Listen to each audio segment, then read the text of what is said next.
نفسي. بعد شهرين من أول مقابلة عمرو خدني وعزمني على أكل في مطعم على النيل. كان المكان رومانسي جدا. وبعد ما اتعشينا رحنا اتمشينا على النيل، وقفنا نبص على المية سوا وهو جنبي. فجأة وانا ببص له لقيته هو كمان بيبص عليا، وفجأة لقيته بيقرب مني. لقيت قلبي دق جامد وحسيت ان انا اتوترت قوي. فجأة لقيت شفايفه على شفايفي وبيبوسني. البوسة دي كانت نقطة تحول في حياتي. حسيت بمشاعر متناقضة جدا. حسيت بسعادة وبإثارة وبذنب وبخوف. حاولت أبعد عنه بس جسمي مطوعنيش. سبت نفسي للحظة دي وكنت في قمة سعادتي وقتها. بعدها علاقتي بعمرو اتطورت بسرعة قوي. بقينا نتقابل أكتر، ومن ضمن الأماكن اللي كنا بنتقابل فيها دي هي عيادة الأسنان بتاعته. هو المفروض بيقفل الساعة 12 بالليل. أنا كنت بروح له الساعة 12 إلا 5 أو إلا 10.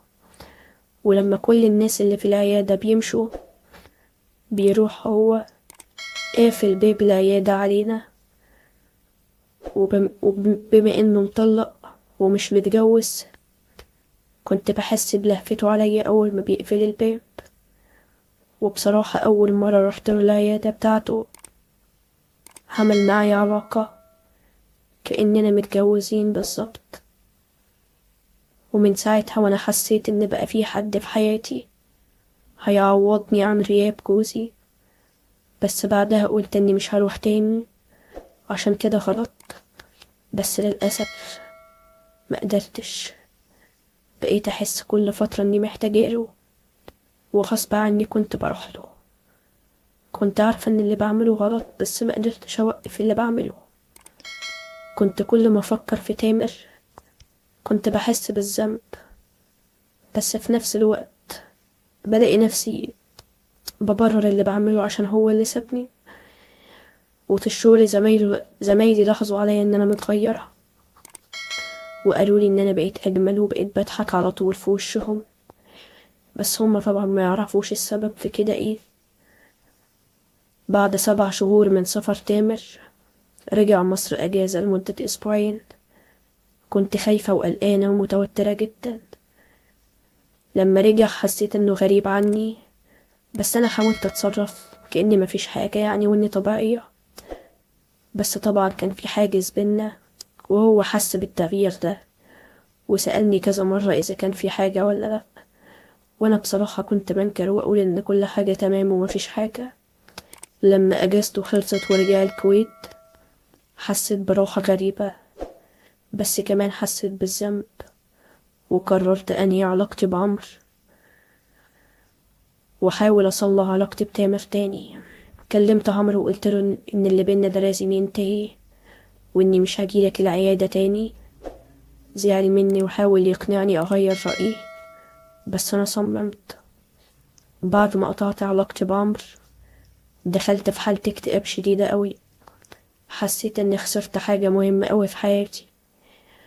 حاولت أركز في شغلي وفي نيتي، بس كنت حاسة برضه بفراغ كبير. في الوقت ده صاحبتي داليا عرفتني على صاحبها مصطفى. مصطفى ده راجل أعمال ناجح قوي، عنده حوالي 48 49 سنة. في البداية كانت علاقتنا مع بعض مجرد صداقة عادية، كنا بنتقابل مع أصحاب يعني وكده. بس مصطفى كان مختلف قوي عن عمرو. بحسه حد كده كبير وناضج وعاقل وعنده خبرة كبيرة في الحياة، وكان بيفيدني بآرائه بصراحة. مع الوقت علاقتي بمصطفى بدأت تاخد منحنى تاني، لأنه كان بيفهمني ويسمعني، وحسيت إنه بيقدر اللي أنا بمر بيه. وفي يوم كنا قاعدين مع بعض، وبعد ما خلصنا مصطفى طلب إنه يوصلني للبيت. ركبت معاه، وقبل ما انزل من العربية ندى عليا وبصوت واطي كده. رحت بصيت له، راح ماسك ايدي وبص في عينيا. حسيت ان جسمي كله اترعش. راح مقرب مني وبيسني. المرة دي مقدرتش اقاوم، سبت له نفسي وهو فضل يبوس فيا. وعشان كنا في الشارع وكنت خايفة حد يشوفني مع ان الدنيا كانت ضلمة، بس بعدت عنه بسرعة عشان محدش يشوفني. وبعد كده نزلت من العربية، وفي نفس الوقت علاقتي بتامر كانت خلاص بتتدهور. مكالماتنا بقت أقل جدا وسطحية وكنت بلاقي 100 عذر عشان ما اتكلمش معاه. وهو كمان كان مشغول في شغله وحياته الجديدة في الكويت. لما تعرفت على مصطفى دخلت عالم جديد تاني خالص ما كنتش عايشاه قبل كده. عرفني على أصحابه، رجال أعمال. بدأت أحضر معاهم حفلات في أماكن فخمة أوي وأسهر معاهم. غيرت من لبسي وستايل شكلي وحياتي كلها اتغيرت. حسيت إني بقيت حد تاني خالص. وفي يوم لقيت مصطفى بيقولي إنه عازمني على رحلة لشرم الشيخ، وحاولي تاخدي أجازة من شغلك علشان تيجي معايا. فضلت أفكر في الموضوع وقلت أروح أغير جو، وفعلا خدت أجازة من الشغل ورحنا شرم الشيخ وقضينا أجمل 7 أيام في فندق.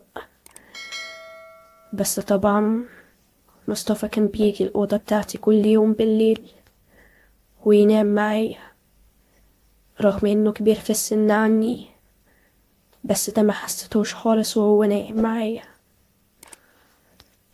لما رجعت من الرحلة دي لقيت رسالة من تامر وبيقول إنه نازل مصر. ارتبكت جدا، معرفتش أعمل إيه. حاولت أرتب أفكاري وأخبي أي دليل على حياتي الجديدة. تامر وصل وأنا في حالة توتر شديدة. حاولت أتصرف معاه كأني طبيعية ومفيش حاجة، بس كان صعب. هو لاحظ عليا التغيير ده في شكلي وتصرفاتي.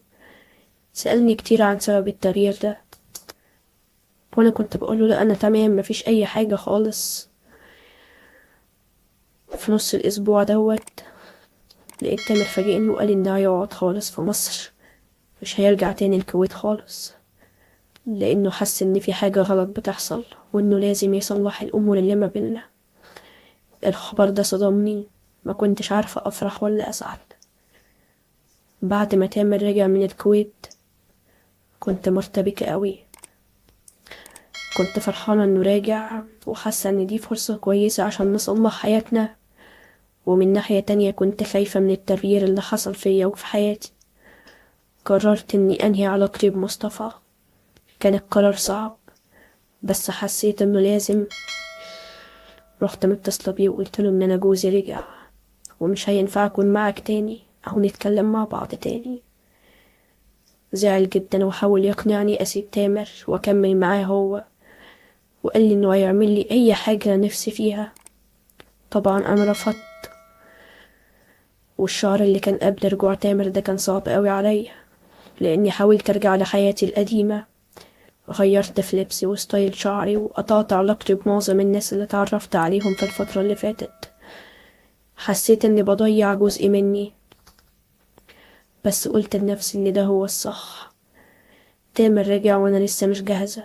حاولت أتعامل معاه زي زمان، بس طبعا كان في حاجز برضه ما بينا، وهو حس بكده وحاول يقرب مني. كان بيسألني كتير عن اللي حصل في الفترة اللي فاتت، وأنا كنت بحكي له نص الحقيقة بس.